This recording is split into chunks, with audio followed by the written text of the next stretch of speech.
Hello viewers, welcome to my YouTube channel.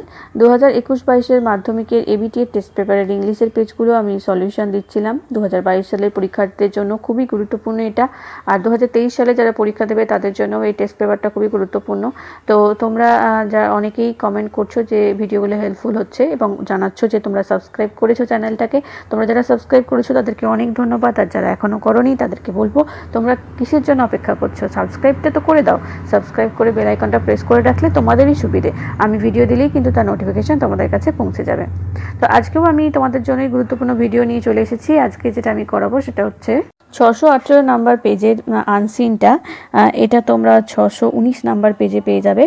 দেখো প্রথমে মানে এটা বলে নিই আনসিনে, তারপরে আমি প্রশ্নগুলো করাবো। We buy the things we use from market. আমরা যে জিনিসগুলো ব্যবহার করি সেগুলো আমরা বাজার থেকে কিনে নিয়ে আসি। We are the consumers. আমরা হচ্ছি মানে আমরা হচ্ছি গ্রাহক, যারা এই যে জিনিসপত্র কেনে, মানে তাদেরকে তো গ্রাহক বলে, তো আমরা হচ্ছি সেই গ্রাহক। The purpose of the Consumer Protection Act is to see to it that the sellers sell us good of rightly quality at reasonable prices. তাহলে একটা কনজিউমার প্রোটেকশন যে অ্যাক্ট রয়েছে, সেই অ্যাক্ট বা সেই আইনের প্রধান লক্ষ্য হচ্ছে এটা দেখা যে বিক্রেতারা ক্রেতাকে ঠিকভাবে জিনিসপত্র সঠিক পরিমাণে এবং সঠিক দামে বিক্রি করছে কিনা। ডিসঅনেস্ট সেলার্স আর পানিশেবল আন্ডার দিস অ্যাক্ট। যারা অসাধু ব্যবসায়ী তারা এই অ্যাক্টের আন্ডারে, এই আইনের আওতায় এলে তাদেরকে পানিশ করা হয়, তাদেরকে শাস্তি দেওয়া হয়। যারা অসাধু ব্যবসায়ী তারা এই আইনের বশে শাস্তিযোগ্য। We by not only goods but also services. আমরা শুধুমাত্র জিনিস কিনি না, আমরা পরিষেবাকেও কিনি। For example, we pay the doctors for our treatment. আমরা যদি উদাহরণস্বরূপ দেখতে পারি যে আমরা ডাক্তারকে আমাদের ট্রিটমেন্ট করার জন্য টাকা দিই।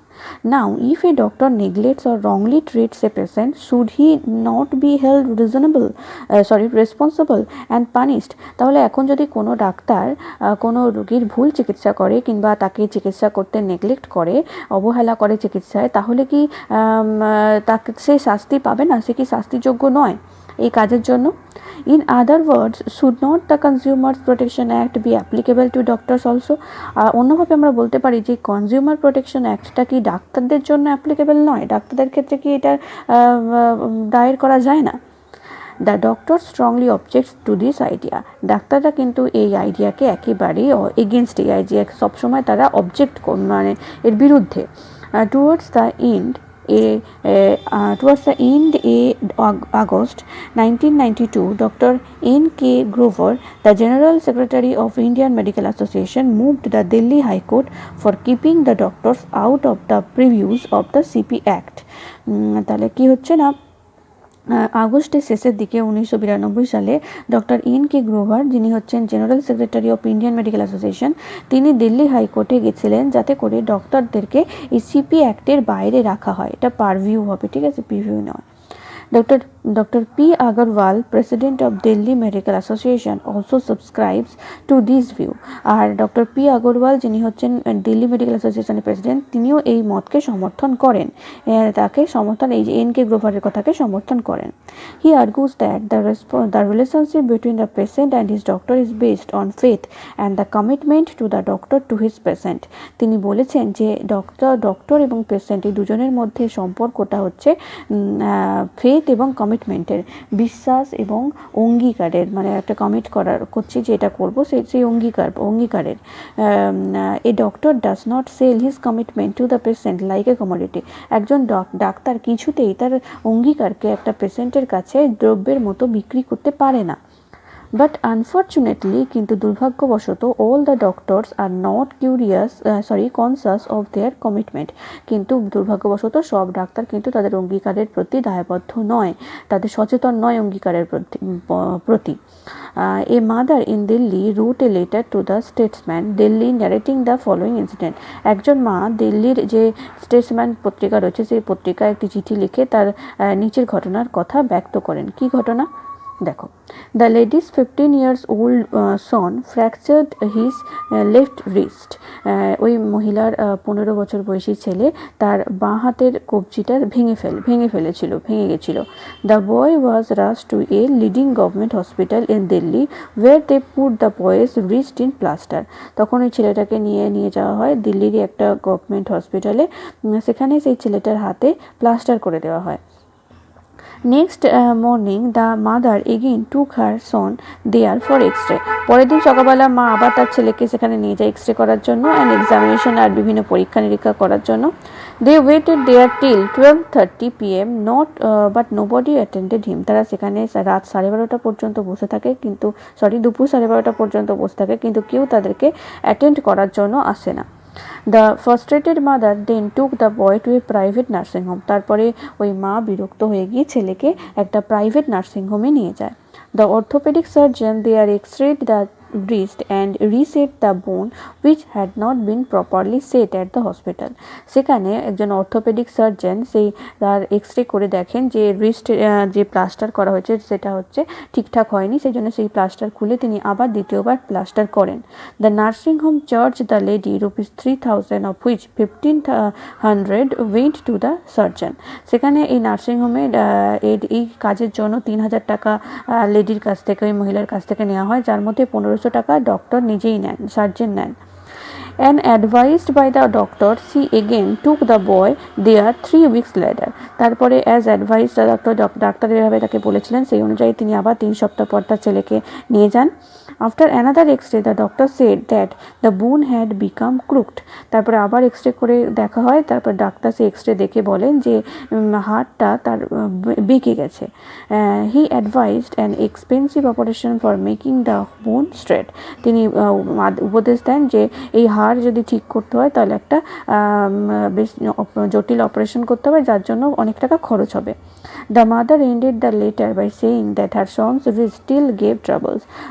সেই মা এই চিঠিটা এভাবেই শেষ করেন, এই লেখাটা লিখে, যে তার ছেলের হাতে এখনো প্রবলেম রয়ে গেছে। Many people would approve to the view of Professor Upendra Boxi, Vice Chancellor, Delhi University, that the doctors do not want to be included in the CP Act because they do not like to be accountable to any authority. তাহলে অনেকেই doctor Bakshi, যিনি vice chancellor Delhi ইউনিভার্সিটির, তার কথার সমর্থন প্রকাশ করবেন। তিনি বলেছেন যে অনেক ডাক্তারই এই সিপি অ্যাক্টের আওতায় আসতে চায় না, কারণ তারা কোনো অথরিটির কাছে বা কোনো কর্তৃপক্ষের কাছে জবাবদিহি করতে চায় না। But a patient who pays the doctor should have the right to seek justice if there is any professional negligence on the part of the doctor. কিন্তু যে পেশেন্ট, যে রুগী, সে তো ডাক্তারকে টাকা দিচ্ছে রোগ সারানোর জন্য, তাই সে যদি ডাক্তারের কাছ থেকে ঠিকঠাক পরিষেবা না পায় বা ডাক্তারের কাছ থেকে যদি অবহেলা পায় প্রফেশনাল ক্ষেত্রে, তাহলে কিন্তু তার অধিকার আছে সঠিক জাস্টিস চাওয়ার জন্য। তার জন্য যে সঠিক যাতে বিচার হয়, সেই বিচার চাওয়ার অধিকার সেই পেশেন্টের রয়েছে। Nevertheless, it is a fact that most doctors say that they are ready to be accountable for their personal work. কিন্তু অনেক ক্ষেত্রে আবার তা সত্ত্বেও অনেক ডাক্তার তৈরি, যাতে তারা প্রফেশনাল ক্ষেত্রে যদি কোনো ভুল হয় তাহলে প্রফেশনাল ক্ষেত্রে তারা জবাবদিহি করতে অনেক ডাক্তারই রাজি। What they fear is that under the CP Act, any unintentional error in treatment by the doctor may be branded as a case of professional negligence. তারা যেটা ভয় পাচ্ছে সেটা হচ্ছে অনেক সময় তো আনইনটেনশনালি অনেক ভুল হয়ে যায়, ইচ্ছে না করেও তো ভুল হতে পারে ডাক্তারদের, তো সেটা যাতে ট্রিটমেন্টে যদি কোনো এরকম এরর হয় সেটা যদি ওই প্রফেশনাল নেগলিজেন্সের মধ্যে ফেলে দেওয়া হয়, সেটাই তারা ভয় পাচ্ছে। They are ready to be accountable to the proper authority. তারা একটা সঠিক কর্তৃপক্ষের কাছে জবাবদিহি করতে রাজি, but unfortunately they fail to agree among themselves about how that proper authority should be chosen. কিন্তু তারা দুর্ভাগ্যবশত তারা এটা তৈরি করতে ফেল করেছে, অক্ষম হয়েছে যে এটাতে রাজি হতে, যে তাদের জন্য কী ধরনের এই কাজের জন্য কী ধরনের অথরিটি বা কর্তৃপক্ষকে চুজ করা যায়। তো তোমরা বুঝতে পেরেছো নিশ্চয়ই, মানেটা একটু বড় ছিল আনসিনটা। যা হোক, তাহলে এবার আমি প্রশ্নগুলো করাবো। Under the consumer protection act dishonest sellers are appreciated, avoided, punished, rebuked. Consumer protection act অনুযায়ী যারা ডিসঅনেস্ট সেলার তাদেরকে পানিশ করা হয়, তাহলে option C. Among the persons who objects to the doctor's attitude is, কে ডাক্তারের অ্যাটিটিউডকে অবজেক্ট করেছে, কোন person? Professor Upendra Baxi, doctor P Agarwal, the nursing home doctor, নাকি ডক্টর এন কে গ্রোভার? এটা হয়ে যাবে option D, doctor N K Grover. Most doctors do not want to come under the Consumer Protection Act because they fear to be accountable, that their income will fail, that they will be punished even for unintentional error in treatment, naki that their commitment to the patients will be taken as a commodity up for sale। তাহলে অনেক ডাক্তারই এই consumer protection অ্যাক্টের মধ্যে আসতে চায় না, কারণ তারা ভয় পাচ্ছে যে তাদের আনইনটেনশনালি যে ভুলগুলো হয় সেগুলো যদি এই অ্যাক্টের মধ্যে এসে যায় সেটা, তাহলে এটা হয়ে যাবে option C, that they will be punished even for unintentional error in treatment. Next, the injured boy would have received careful treatment if there were more hospitals, doctors were paid higher fees, doctors were accountable for their treatment, the nursing home had proper equipment। তাহলে ওই ছেলেটাকে সঠিকভাবে চিকিৎসা করা হতো যদি ডাক্তাররা accountable for their treatment, তাদের ট্রিটমেন্টের জন্য জবাবদিহি করতে হতো কোথাও, তাহলে তাকে সঠিকভাবে কিন্তু চিকিৎসা করা হতো। পরেরটা দেখে নিই কি আছে।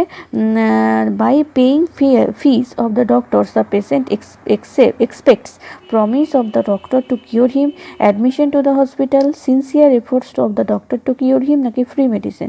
কি আশা করে রোগী? Sincere efforts of the doctor to cure him, তাকে সারাই করার জন্য, মানে সারিয়ে তোলার জন্য সিনসিয়ার এফোর্ট আশা করে।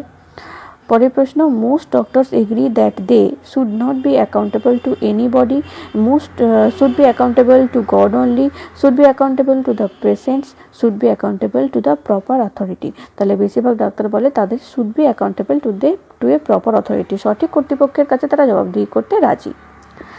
আচ্ছা, এবার চলে আসবো ট্রু ফলসে। দেখো প্রথমে কি রয়েছে, the purpose of the consumer protection act is to prevent the sellers from cheating the consumers. এটা হয়ে যাবে ট্রু। তাহলে পারপাস কনজিউমার প্রোটেকশন অ্যাক্টের যে লক্ষ্য সেটা হচ্ছে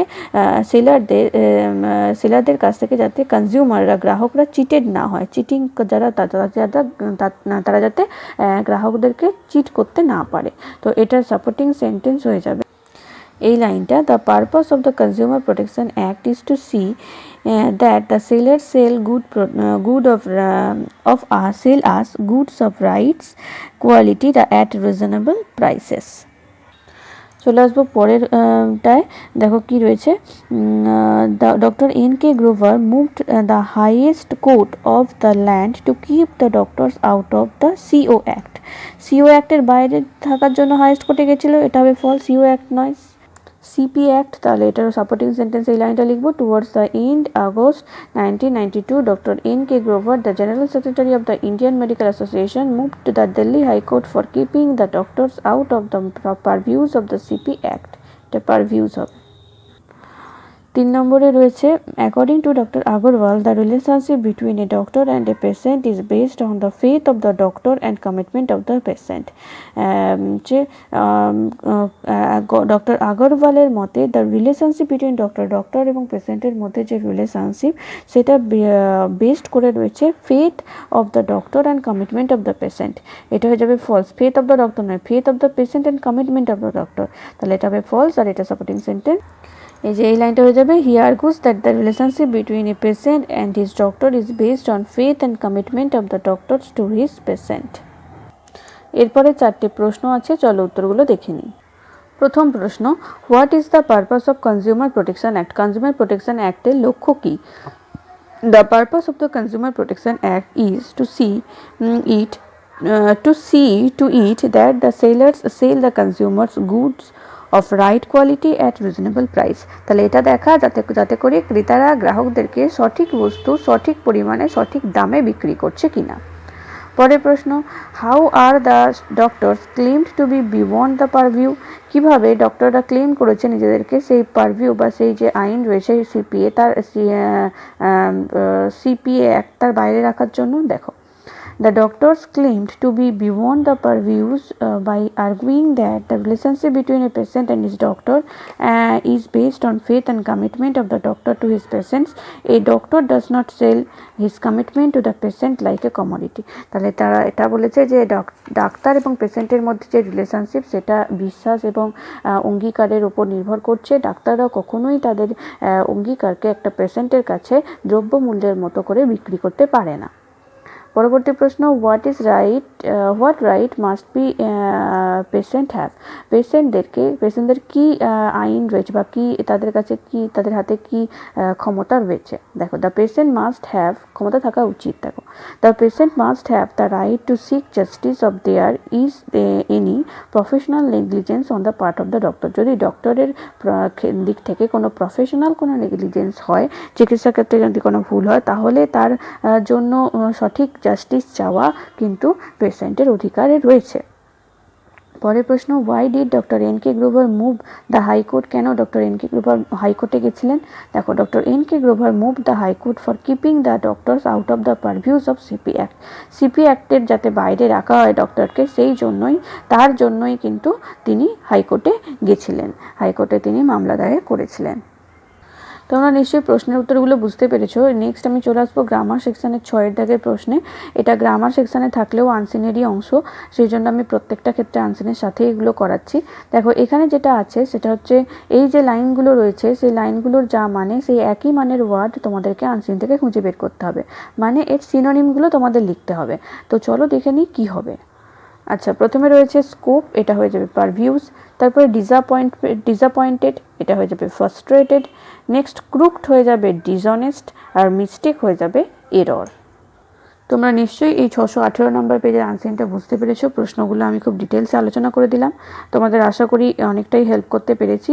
আর তাই বলবো, তোমরা যদি এই চ্যানেলে এখনও সাবস্ক্রাইব করে না থাকো, চ্যানেলটা অবশ্যই সাবস্ক্রাইব করে দাও। আর এই ভিডিওর বা এই পেজের যে সিন, গ্রামার আর রাইটিং রয়েছে, সেগুলোর তোমরা ভিডিও লিঙ্ক ডেসক্রিপশন বক্সে, এই ভিডিও ডেসক্রিপশন বক্সে পেয়ে যাবে, দেখে নাও। এছাড়াও ফিজিক্যাল সায়েন্সের যদি তোমরা ভিডিও পেতে চাও, পর্ষদের টেস্ট পেপার কিংবা ABTA টেস্ট পেপার, সেটা তোমরা আলাদা করে প্লেলিস্ট করা রয়েছে চ্যানেলে, প্লেলিস্টে গিয়ে দেখো।